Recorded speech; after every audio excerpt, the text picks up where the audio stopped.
हरियाणा की हर अपडेट के लिए बेल आइकन दबाएं और सब्सक्राइब करें STV हरियाणा न्यूज।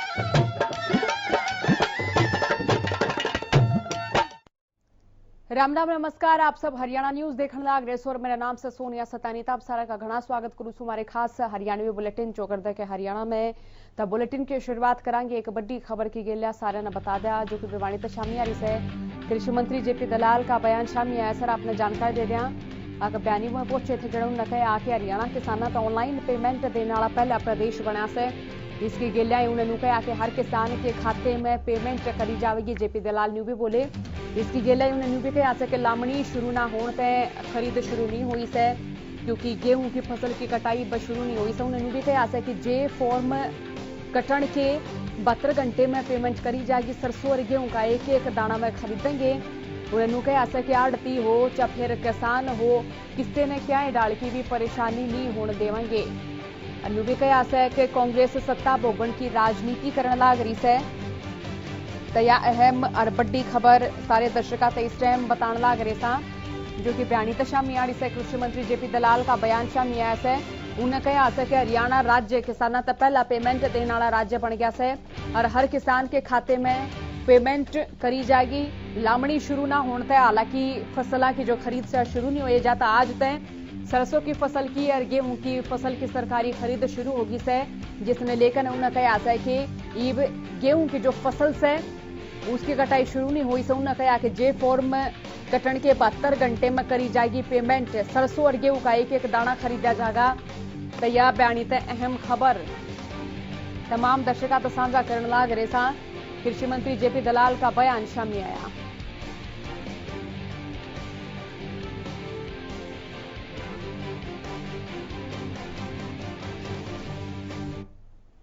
और चलो आगे बढ़ाएं एक और बड़ी खबर की ओर। एक और बड़ी खबर सारे दर्शकों से इस टाइम साझा कर देवा। पंचकुला में एक बार फिर से कोरोना ब्लास्ट हुआ। एक बार फिर से पंचकुला में आंकड़े बढ़े।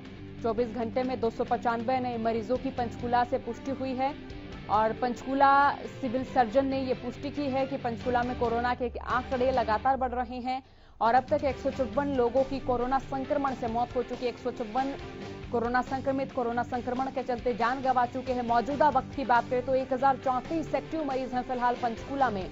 पंचकुला में एक बार फिर से कोरोना ब्लास्ट नजर आ रहा है। एक बार फिर से कोरोना का ग्राफ बढ़ता हुआ नजर आ रहा है। 24 घंटे में बात करें तो 295 नए मरीजों की पुष्टि हुई है। यहाँ पंचकुला के सिविल सर्जन ने पुष्टि की है कि यहाँ कोरोना के आंकड़े बढ़ रहे हैं और अभी तक 154 लोग कोरोना जो कि संक्रमित हुए उनकी मौत हो चुकी है। मौत का आंकड़ा 154 रहा है। मौजूदा वक्त में अगर एक्टिव केसेस की बात करें तो 1034 रहे हैं। पंचकुला में एक बार फिर से कोरोना का आंकड़ा बढ़ रहा है। हालांकि वैक्सीनेशन का काम भी सुचारू रूप से हो रहा है लेकिन आंकड़ों में लगातार वृद्धि हो रही है। पंचकुला में ही 24 घंटे की बात करें तो 295 देखिए 295 यहाँ महज 24 घंटे में आंकड़े सामने आए हैं और अब तक 154 कोरोना संक्रमितों की कोरोना संक्रमण से मौत हो चुकी है। मौजूदा वक्त में 1034 एक्टिव मरीज हैं। उमंग शोरानी ज्यादा जानकारी के साथ हमारे साथ जुड़ चुकी हैं। उमंग, पंचकुला में कोरोना का ग्राफ एक बार फिर से बढ़ता हुआ नजर आ रहा है। बढ़ते हुए आंकड़ों का क्या कारण बताया जा रहा है? जी बिल्कुल, देखिए मैं बताना चाहूंगी कि पंचकुला में एक बार फिर कोरोना ब्लास्ट हुआ है। 295 नए कोरोना संक्रमित पिछले 24 घंटों में सामने आए हैं जो पंचकुला की कोविड लैब में पुष्टि हुई है, जिनमें से 169 मरीज पंचकुला जिले के नागरिक हैं। ये पुष्टि डॉक्टर जसवीर कौर जो पंचकुला के सिविल सर्जन है उन्होंने की है। उन्होंने बताया कि सक्रिय मरीजों की संख्या का आंकड़ा भी 1000 के पार है। मौजूदा समय में कोरोना के एक्टिव केसेस 1034 है जो एक बड़ी संख्या है। इन सभी का इलाज करने के लिए स्वास्थ्य विभाग की टीम लगी हुई है। वहीं आपको बता दूं कि 2,17,000 ज्यादा लोगों के अब तक कोरोना टेस्ट किए जा चुके हैं। जी बहुत शुक्रिया तमाम जानकारी के लिए उमंग आपका। तो अब तक 154 लोगों की कोरोना संक्रमण के चलते यहाँ मौत हो चुकी है। 1034 फिलहाल यहाँ एक्टिव मरीज हैं और एक बार फिर से यहाँ कोरोना का ग्राफ बढ़ता हुआ नजर आ रहा है। आंकड़ों में वृद्धि नजर आ रही है। महज 24 घंटे में 295 नए मरीजों की पुष्टि हुई है। पंचकुला सिविल सर्जन ने यह पुष्टि की है। जानकारी दे दें कि अब तक 156 कोरोना संक्रमितों की मौत कोरोना संक्रमण से हो चुकी है।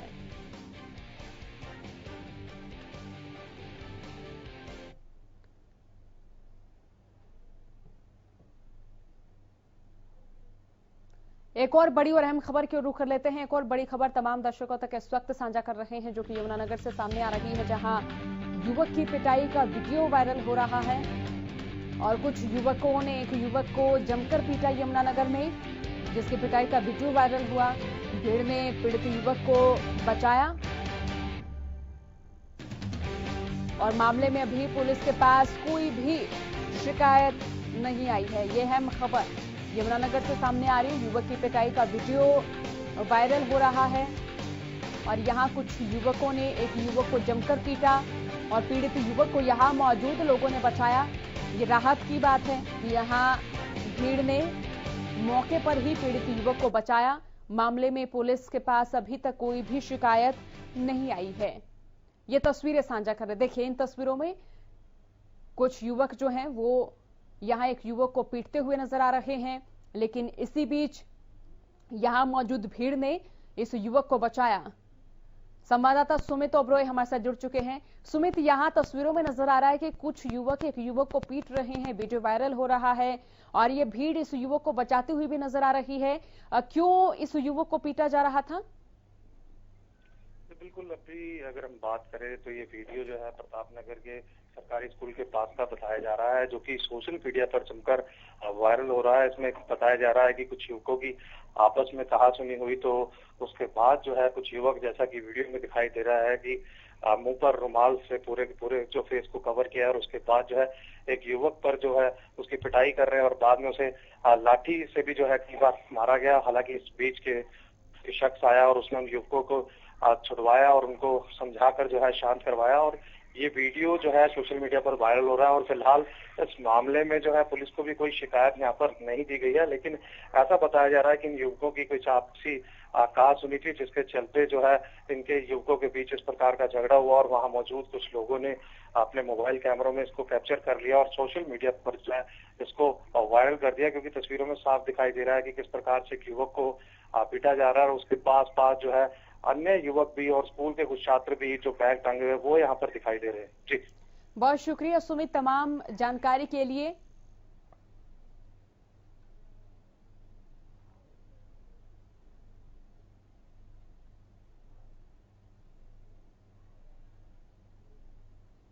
तेनुने सूबे के मुखिया ने वीडियो कॉन्फ्रेंसिंग के जरिए तमाम जिला के उपायुक्ता से बातचीत करी और कई मुद्दों पर लेकर चर्चा करी गई। तो इससे बीच जानकारी दे दिया मीटिंग में स्वामित्व योजना, ऑनलाइन म्यूटेशन, ऑनलाइन जमाबंदी और जल मिशन के तहत किए जा रहे कार्य के बारे में समीक्षा ली और सारे विषय में तेजी लाने के निर्देश दिए। सीएम मनोहर लाल ने स्वामित्व योजना के तहत अधिकारियों तक कहा कि यह योजना एक महत्वपूर्ण योजना से और इस योजना के तहत हमने बेहतर समन्वय की गेला काम करते हुए लाभार्थियों तक इसका लाभ भी दिवाना है। इस बैठक में हमारे जिले के स्वामित्व स्कीम के बारे में रिव्यू हुआ और जल जीवन मिशन के बारे में भी बात हुई और ऑनलाइन म्यूटेशंस के बारे में और ऑनलाइन जमाबंदियों के बारे में भी रिव्यू हुआ। तो इसमें हमारे जिले में जल जीवन मिशन पे हम जो जहां भी पंचायतों की कमेटियां बन गई हैं जो पानी की वेस्टेज को रोकेंगी और जो टैप्स हैं उनका ख्याल रखेंगी, तो उन कमेटीज को अब ये वाटर वर्क्स भी हैंड ओवर करा रहे हैं ताकि वो स्वयं सक्षम बनकर और अपने वाटर वर्क्स को स्वयं चलाएं और पानी की वेस्टेज को रोके।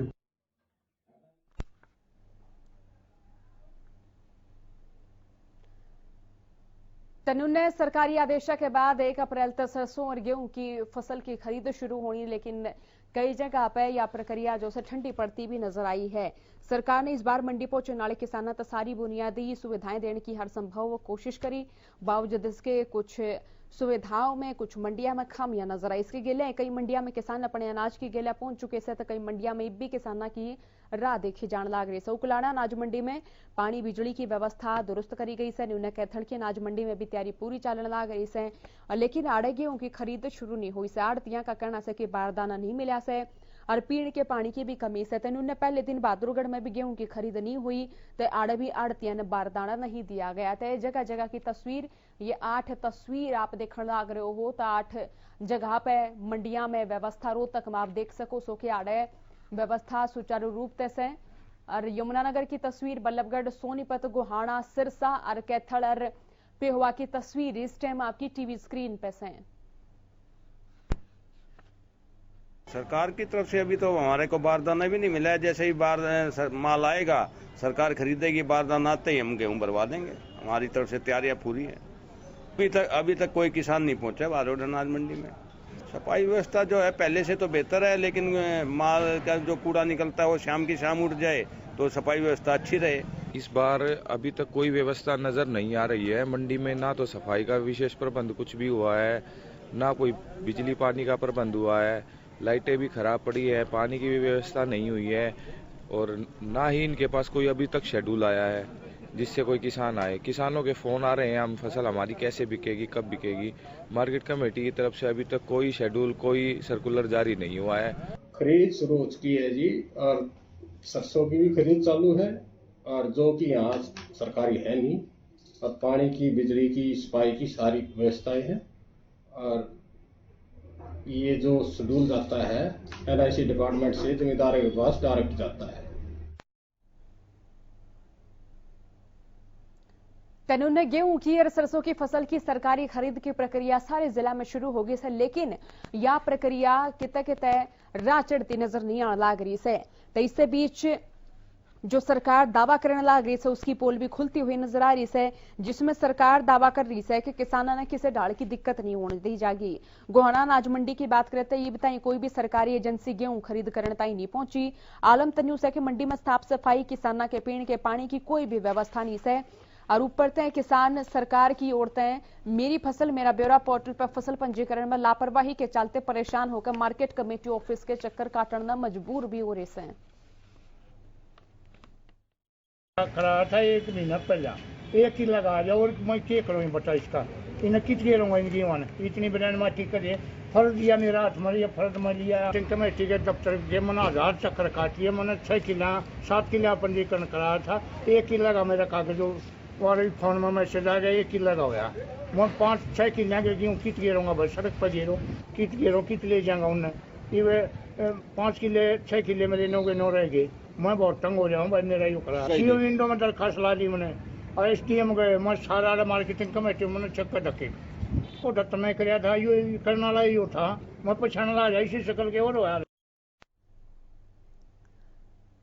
कानून ने किसाना तक फसल का रजिस्ट्रेशन कराने खातर मेरी फसल मेरा ब्यौरा पे सरकार ने सुविधा दी से, लेकिन यह सुविधा अब किसाना ने कोना देखने मिल रही से जाते हैं कि इस पर बहुत सारे किसान से जिनका रजिस्ट्रेशन नहीं हुआ। लेकिन एक बार फिर तो 5 और 6 अप्रैल ने किसान पोर्टल सरकार खोलने जा रही से बता दें कि मेरी फसल मेरा ब्यौरा पोर्टल के पंजीकरण तक वंचित किसानों ने सरकार एक बार फिर तो मौका दे इसे।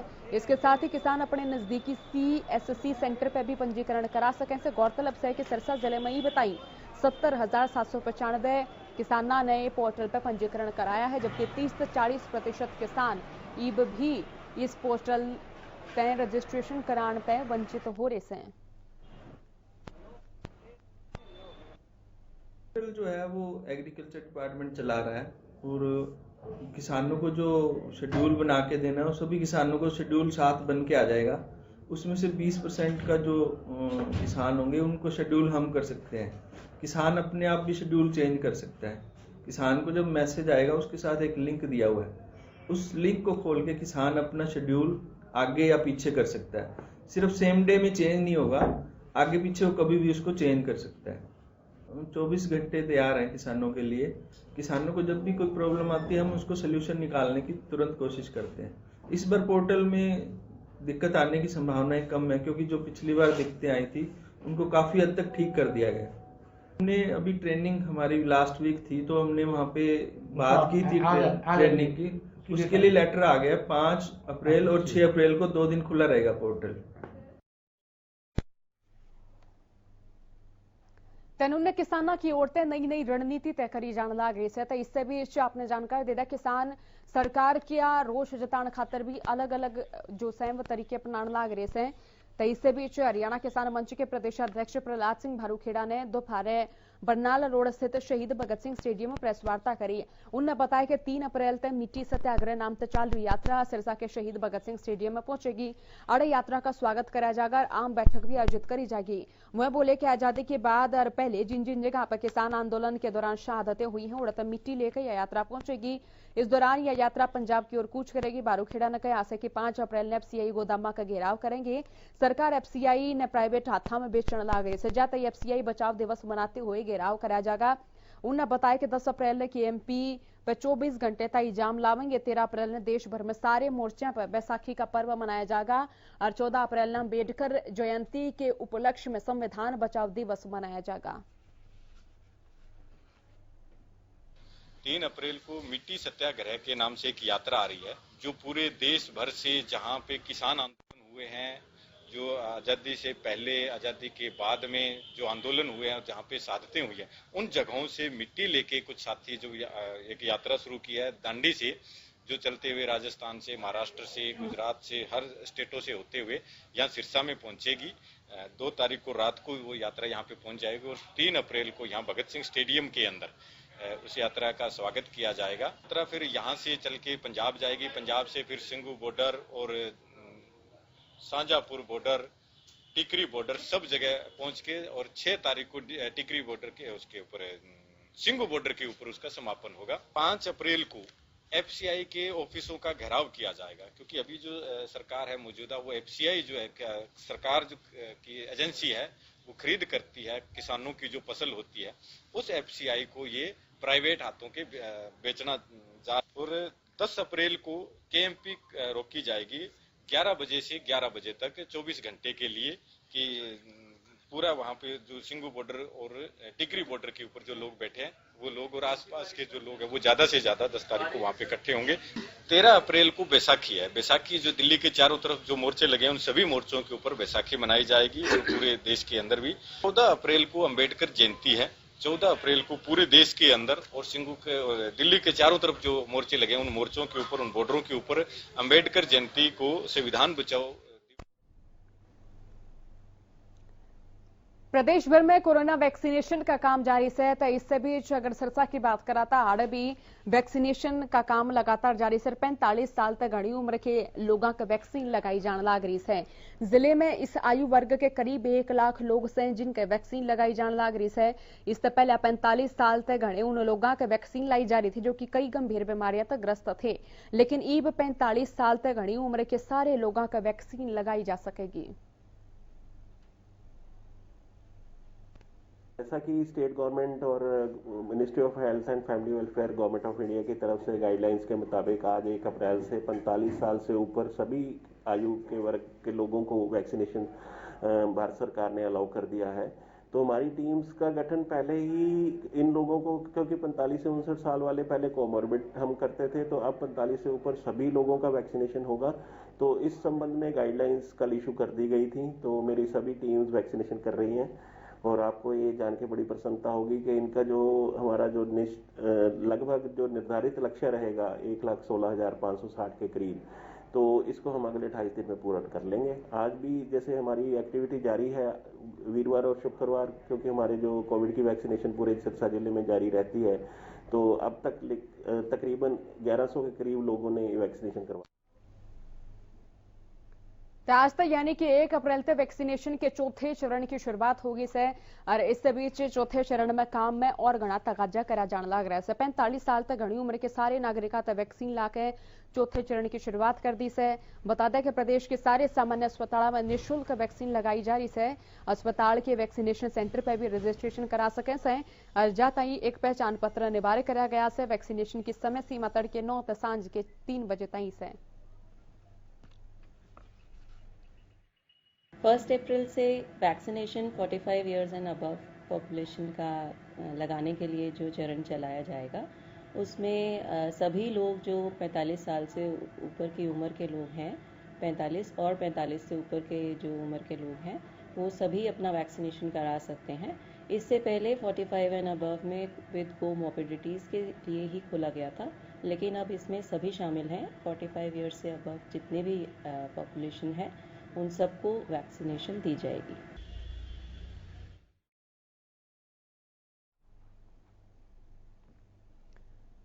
तो आज तक नया वित्त वर्ष शुरू होने की गेला प्रदेश सरकार में भी कई बदलाव आपने देखने मिलेंगे, जिसका सीधा सीधा असर लोगों पर पड़ेगा। जो आप सबने बेरासे के बजट में लोगों खातर जो घोषणाएं करी थी वे एक बार फिर से लागू होंगी। ग्राफिक्स के जरिए आपने के मैं दिखावांगे, आपने बतावांगे कि के प्रभाव लोगों पर पड़ेगा। तो कई बदलाव होंगे। NHAI ने KGP पेट्रोल टैक्स बढ़ा दिया है। अब घना टोल देना पड़ेगा। KGP पर कार का टोल टैक्स 15 रुपये बढ़ा दिया है। सफर महंगा हो गया है। ट्रक का टोल टैक्स 100 रुपये तक बढ़ा दिया है। तो हरियाणा में आज तक कई बदलाव से KGP एक्सप्रेसवे पर सफर महंगा होगा। राष्ट्रीय राजमार्ग प्राधिकरण ने यह सूची जारी करी है। नई सूची है, नई लिस्ट है। कार का टोल टैक्स 225 की जगह 240 रुपये हो गया है, यानी कि वो भी बढ़ गया है। ईब आगे बता दें कि ट्रक का टोल टैक्स भी 1440 की जगह 1540 हो गया है। NHAI ने KGP पे टोल टैक्स बढ़ाया है। तो ये बदलाव से बुजुर्गों की पेंशन में बढ़ोतरी भी लागू हो जाएगी। बुजुर्गों ने इस महीने तक पेंशन बढ़कर मिलेगी और बुजुर्गों ने 250 रुपये पेंशन बढ़कर मिलेगी। जहां तक प्रदेश सरकार ने बुजुर्गों की पेंशन जो से 250 रुपये की बढ़ा दी है। CM मनोहर लाल ने बजट सत्र के दौरान ये ऐलान कराया था कि बुजुर्गों की जो पेंशन है वह 250 रुपये कर दी जाएगी। बुजुर्गों ने 2500 रुपये प्रतिमाह पेंशन मिलेगी। अप्रैल तक नई पेंशन मिलनी शुरू हो जाएगी और पहले प्रतिमाह 2250 रुपये थी बुजुर्गों की पेंशन। 9वीं तक 12वीं तक की फ्री एजुकेशन। बजट में CM मनोहर लाल ने फ्री एजुकेशन का भी ऐलान कराया था कि 9वीं तक 12वीं तक के सारे छात्र छात्राओं ने मुफ्त शिक्षा मिलेगी जो भी सरकारी स्कूल में पढ़ने लाग रहे हैं। विदित रहा है कि सरकारी स्कूल के बालकाएं खातर से 9वीं तक 12वीं तक के सारे छात्र छात्राओं तक मुफ्त शिक्षा दी जाएगी। सरकारी स्कूलों में IT शिक्षा तक भी बढ़ावा दिया जाएगा ताकि बालक IT के बारे में भी सीख सकें। डिजिटल क्लासरूम खातर 700 करोड़ रुपए की योजना भी प्रदेश सरकार बनाने लाग रही है। बजट में मुख्यमंत्री ने मुफ्त शिक्षा का ऐलान कराया था। आगे बढ़ला के अंत्योदय परिवार उत्थान योजना शुरू होगी। तो आज तक अंत्योदय परिवार उत्थान योजना शुरू होगी। इसके जरिए 1 लाख परिवारों की सालाना आय बढ़ाने की कवायद है। योजना खातर करीब 13,000 लोगों का पंजीकरण हो गया। सरकार इन लोगों ने स्वरोजगार के साधन मुहैया करावेगी। लोग क्योंकर आत्मनिर्भर बन सके, क्योंकर अपने हाथों तक खा कमा सके। यो लक्ष्य है। योजना के पहले चरण में 1 लाख परिवार शामिल होंगे।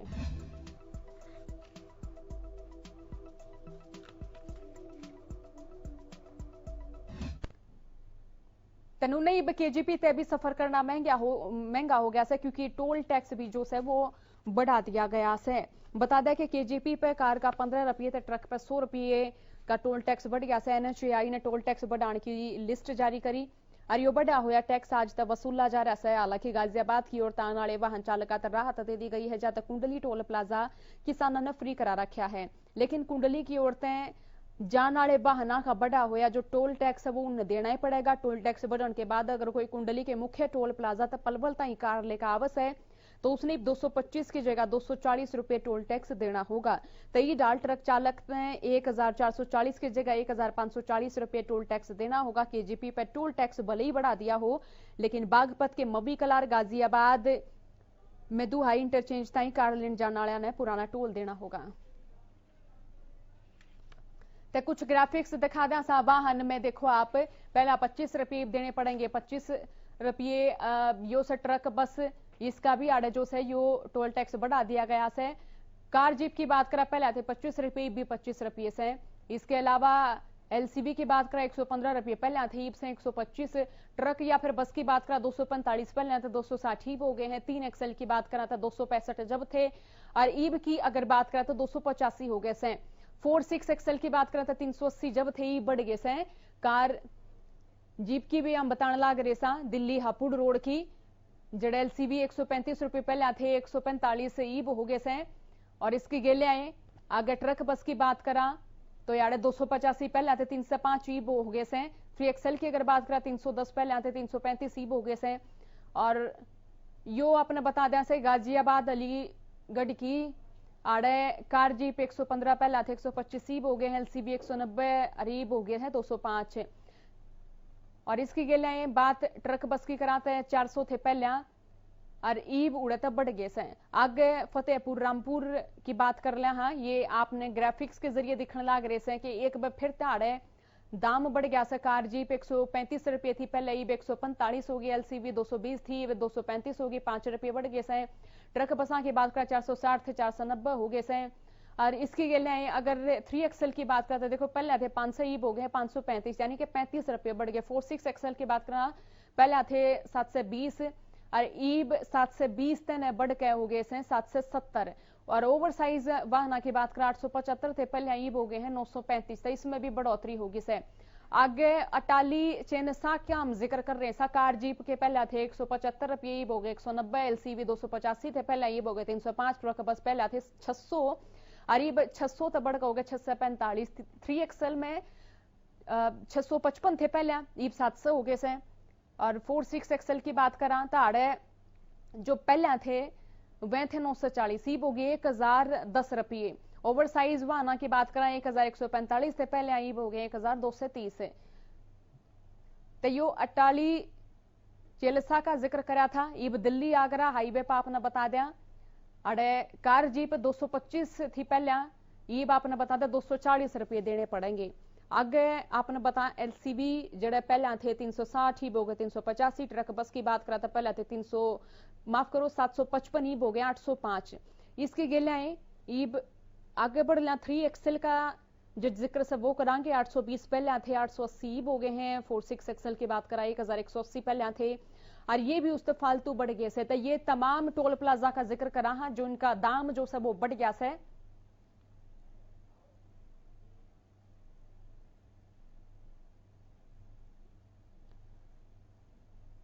तो इन खबरों की गले हमारे इस बुलेटिन में इतना ही। देखते रहियो हरियाणा न्यूज। राम राम।